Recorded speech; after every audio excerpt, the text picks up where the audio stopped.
High friends, welcome back to my channel Pompa's easy recipe and ব্লগে তোমাদের সবাইকে welcome. আশা করছি তোমরা সবাই ভালো আছো, আমরাও ভালো আছি। আজকে চলে এসেছি আমি একটা নতুন ঘোরার ট্রাভেলিং ব্লগ নিয়ে। চলো কোথায় এসেছি তাহলে বলা যাক। আজকে চলে এসেছি আমরা রাজগীরে। রাজগীর থেকে কী স্পট আমরা দেখতে গেছি সেগুলো তোমাদের সাথে শেয়ার করব। আর যেতে যেতেই একটু ধাবাতে খেয়ে নিচ্ছি।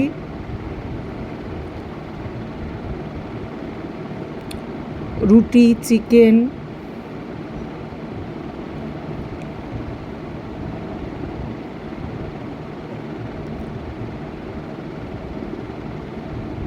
আর এই ধাবাটাতেই এখানে অনেক পিকনিক করার জন্য অনেকে এসেছে। এখানেই রান্নাবান্না করে এরা এখানেই খাওয়া দাওয়া করছে। এবার আমরা বেরিয়ে যাচ্ছি রোপওয়ে দেখতে। রাজগীরের সাইট সিন যেগুলো সব টাঙা করে চলে যাচ্ছি। 4 জন করে নেয়, সামনে 2 জন পেছনে 2 জন।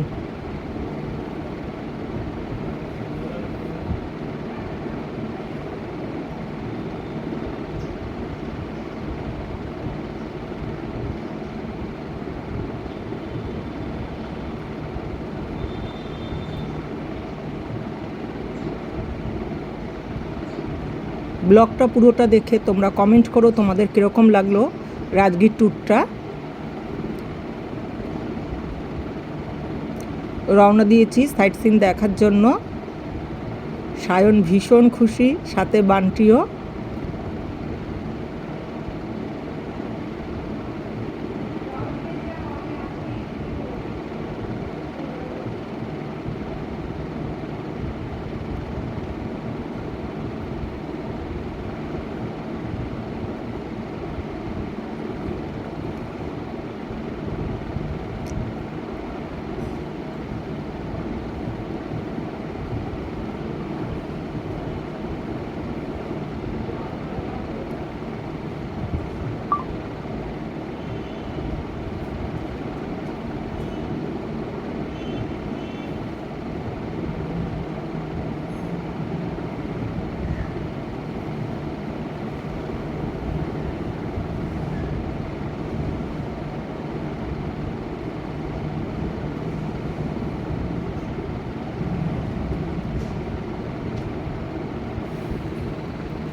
আমরা এই স্পটটাতে ঢুকবো। সামনেই এখানে সব বিক্রি হচ্ছে, সানগ্লাস, বাচ্চাদের জিনিস, কানের দুল, অনেক কিছুই। চলো তাহলে ভেতরে ঢুকে দেখা যাক।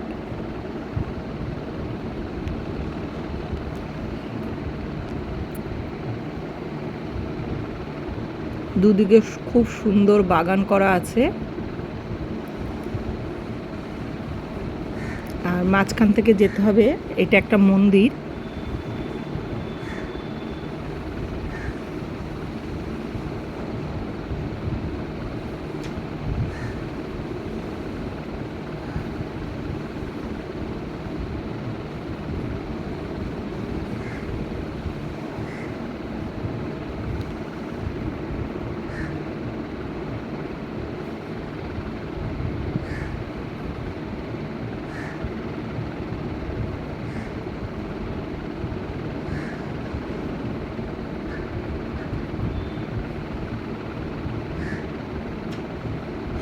হ্যাঁ উমায়, কি কথা?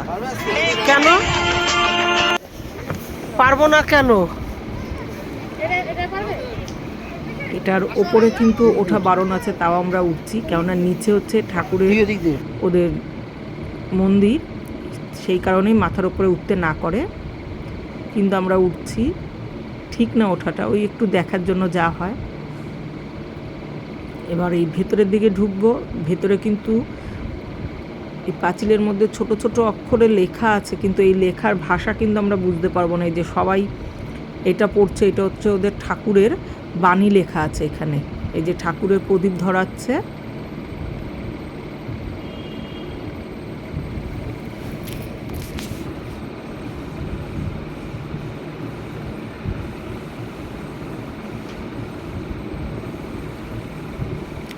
খুব জাগ্রত মন্দির এটা।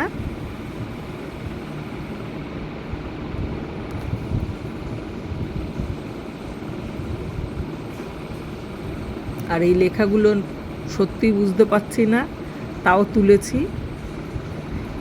আমাদের যেরকম ঠাকুরের বাণী লেখা থাকে সেই রকমই ওদের এখানেও ঠাকুরের বাণী লেখা আছে।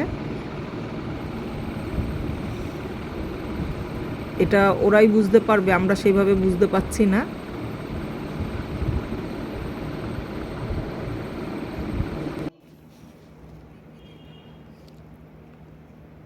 এখন কিছুটা বোঝা যাচ্ছে লেখাগুলো, দেখো।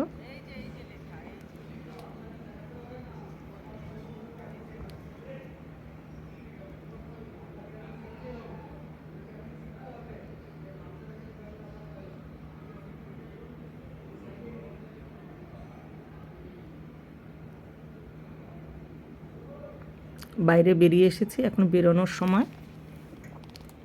এবার চলে যাব আমরা রোপওয়েতে। রোপওয়ে দেখবো, চড়বো, দুটোই করব।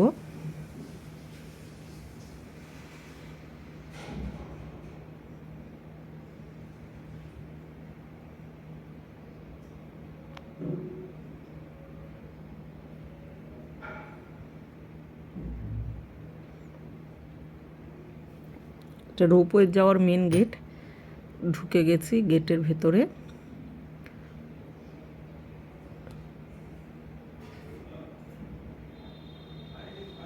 এখানে রাস্তাঘাট কিন্তু খুব পরিষ্কার। সাইড সিনগুলো তোমাদের দেখাচ্ছি। ছোট ছোট পাহাড় আছে টিলার মতন।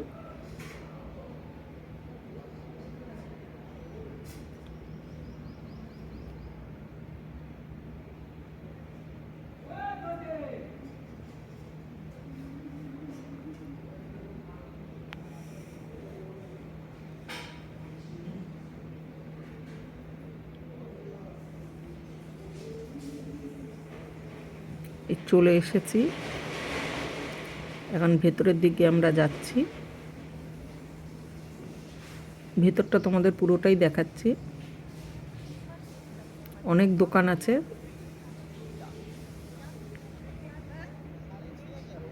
ম্যাক্সিমামই বুদ্ধদেবের মূর্তি, আর এই পেন, ক্লিপ এসব পাওয়া যায়। আর এখানের বিখ্যাত যেটা পেয়ারা, খেতে খুব দারুণ, এত সুস্বাদু কী বলবো, আর অনেক বড় বড়, একটা প্রায় 500-600 গ্রামের মতন।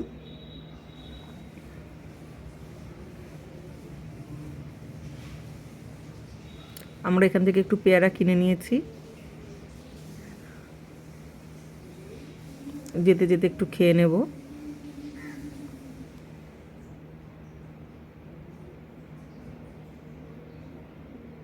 আর এখানে তো প্রচুর হনুমান আছে, মানে প্রচুর, কোনো কথা হবে না। হনুমানরা হাতে যা দেখে সবই কেড়ে নিয়ে নেয়। এই রোপওয়ের ওপরে কিন্তু একটা মন্দির আছে, আমরা রোপওয়ে করে এটা এসেছি।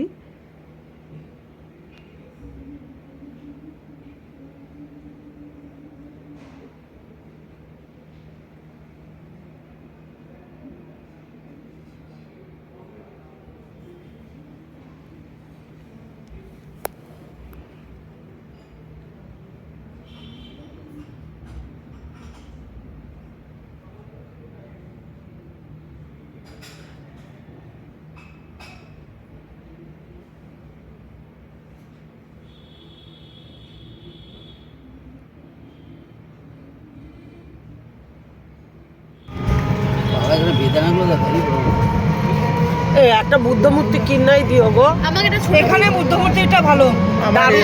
কেনার ইচ্ছা, ওই যে দরজার সামনে টাং টাং করে টাং টাং টাং। না আমিও কিনবো, এখন শোকেস আছে, খাটের তলায় গড়াগড়ি খায়, মুন্ডি ওখানে, তার পা ওইদিকে ঠিক মতো।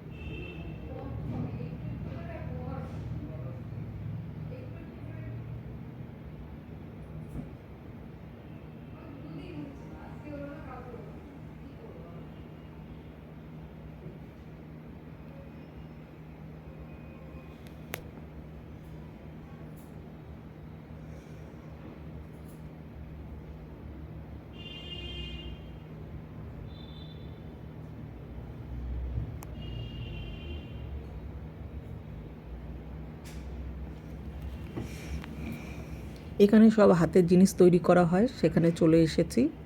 এটা নালন্দা ঢোকার কিছুটা আগে। এই যত বুদ্ধ মূর্তি, রাধাকৃষ্ণর মূর্তি যা যা দেখতে পাই সব এই ভেতরেই তৈরি করা হয়।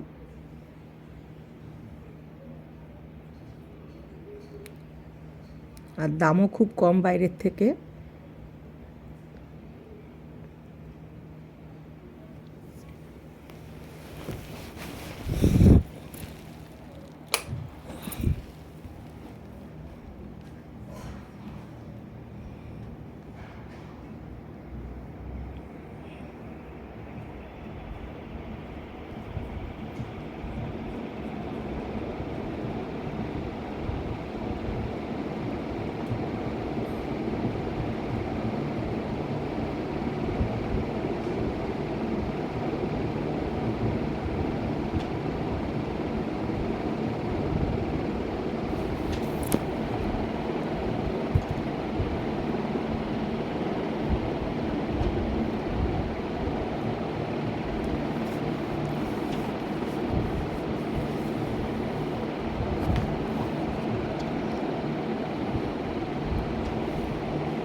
দেখো কিভাবে মূর্তিগুলো সাঁচে ফেলে বানানো হচ্ছে, পুরোটাই দেখানো হচ্ছে। দেখো খুব ভালো লাগবে।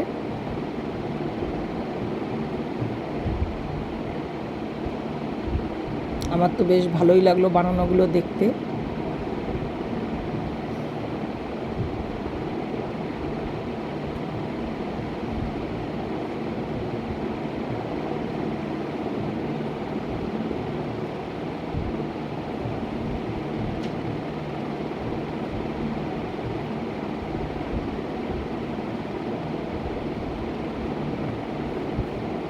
এরকম সাঁচের মধ্যে দিয়ে সাজ তুলে তুলে বানায়, তারপর এগুলো শুকিয়ে কালার করে নেয়।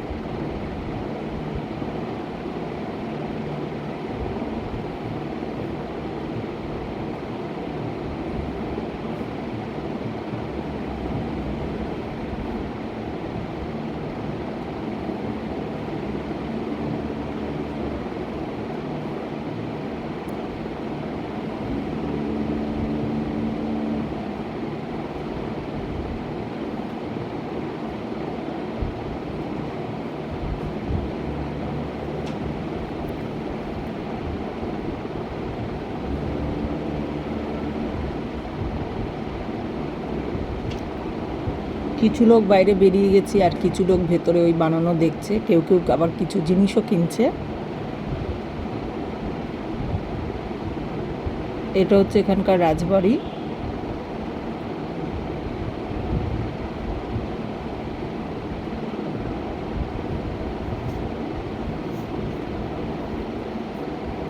আর এর ভিতরেও আছে একটা খুব সুন্দর মন্দির।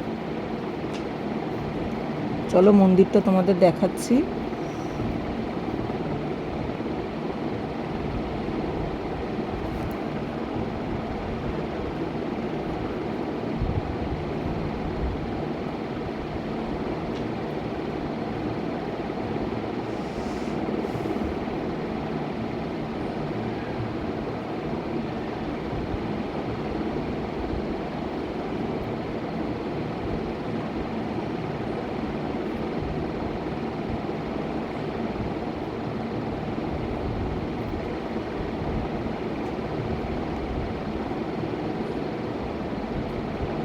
এখন এই মন্দিরের ভেতরে আমরা ঢুকবো।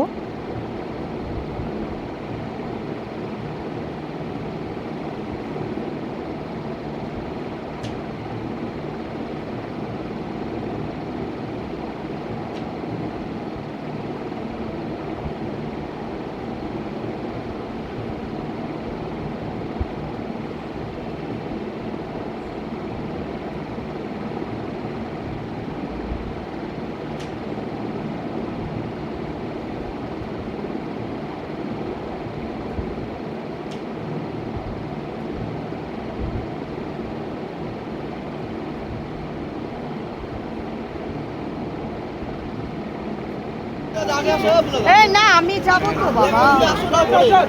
আমি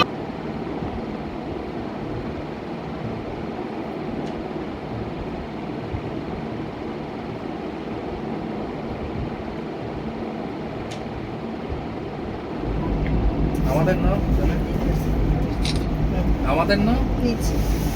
আবার চলে এসেছি টাকাও রোপওয়ের বিক্রি এখানে, দেখো রোপওয়ের ভেতরটা, আর ভেতর থেকেই বাইরের ভিউগুলো সব তোলা হচ্ছে।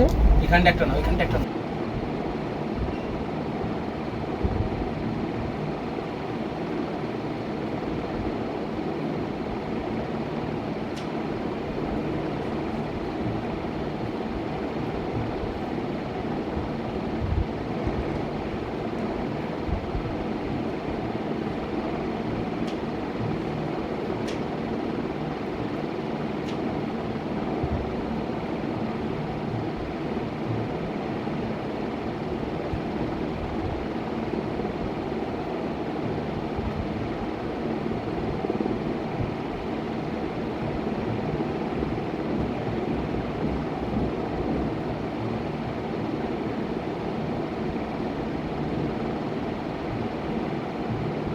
এখান থেকে একটা শিবের মূর্তি কিনেছি।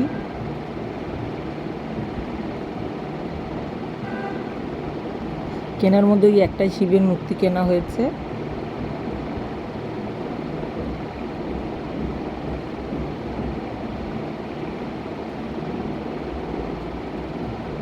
তোমরা কিন্তু কমেন্ট বক্সে কমেন্ট করে জানিও কীরকম লাগলো এই রাজগীর ট্যুর ব্লগটা। এখানে চলে এসেছি আবারও একটা মন্দিরে, এখানকার টেম্পেল, যেটা বুদ্ধ টেম্পেল। এখানে প্রচুর হনুমান আছে, খুব সাবধানে যাতায়াত করতে হয়, চশমা, খাবার এগুলো সব মানে একদম গুছিয়ে যত্ন করে নিতে হবে। এই মন্দিরের ওপরে উঠবো এখন। আর আজকে এই পর্যন্তই, নেক্সট দিন নিয়ে আসবো রাজগীর পার্ট 2।